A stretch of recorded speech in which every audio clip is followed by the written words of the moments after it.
Marc Faber, publisher of Gloom, Boom and Doom Report. Marc, what a delight to have you back on ET Now. Thank you for joining us.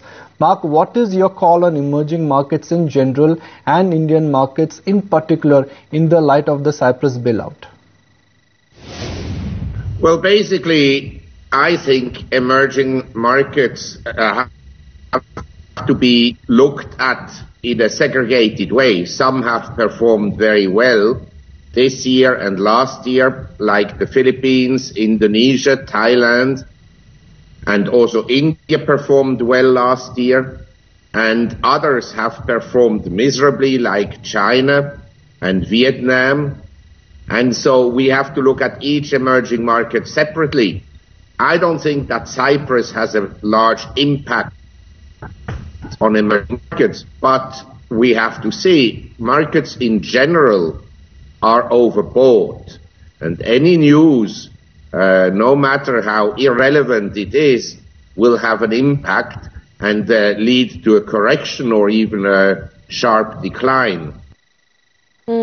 Marc, hi, morning. Experts do expect the US to clock 4% GDP growth this year and are trading near record highs. Do you see this factor limit a lot of fund flows to emerging markets? Well, I think for emerging markets, the crucial issue is only China.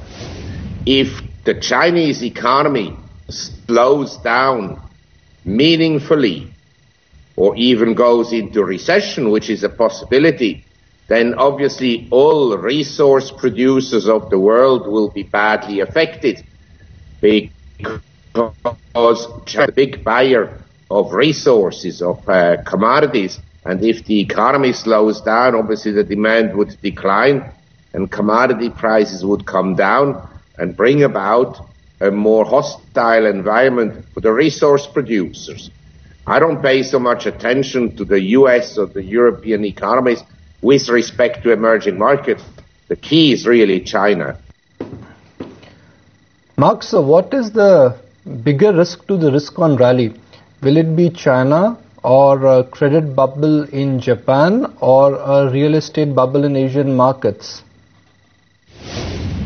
I think the risk for me globally is really European banks and financial institutions and a market that is already quite high. We're not at the 2009 lows. Many markets have gone up by 100%. Some even, Thailand is up almost 4 times from the 2009 lows.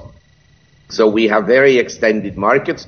We have in Asia, in many countries, an asset bubble in real estate, and we have the Chinese economy, which I believe is growing at the present time at a much slower rate than what the official statistics would suggest. So what's your view on India? Can it get back to 6-7% growth rates thanks to reforms the Indian government has taken? I think the Indian economy will grow long-term more modestly than was expected. I think if India can grow trend line at 5 to 6%, that is probably about it of growth in India. Now, can there be years when it only grows at 3%, or where there is no growth at all, or can there be years when it grows at 7%? Yeah, it's possible. But long term, I think that the Indian economy, by the way, also China, will slow down. But the Indian Central Bank has cut rates. Can monetary easing help kickstart the economy? Well, basically, what lower interest rates in India might do is weaken the rupee. And obviously then, if the rupee weakens, we might have some inflationary pressures. I think like in other countries, in India, the rate of inflation is vastly understated. So in real terms, probably economic growth is rather slow. But one of the concerns for India has been the large current account deficit, which is due to higher imports of both gold and crude. What is your sense on these two commodities? Can gold correct more? Should investors be using this weakness to buy? Well, I don't know. I wouldn't use this weakness to buy. I rather think that India has numerous problems. One is the fiscal deficit. One is the current account deficit. And the combination of the two argues in the long run for a weaker currency. Mark, finally, what are you expecting from the FOMC meet? Will it be more like a no event, or they are likely to acknowledge the better data flow, and hence they will start making a base for pulling out the QE3 plug? I don't see any plan to exit anything at the Federal Reserve.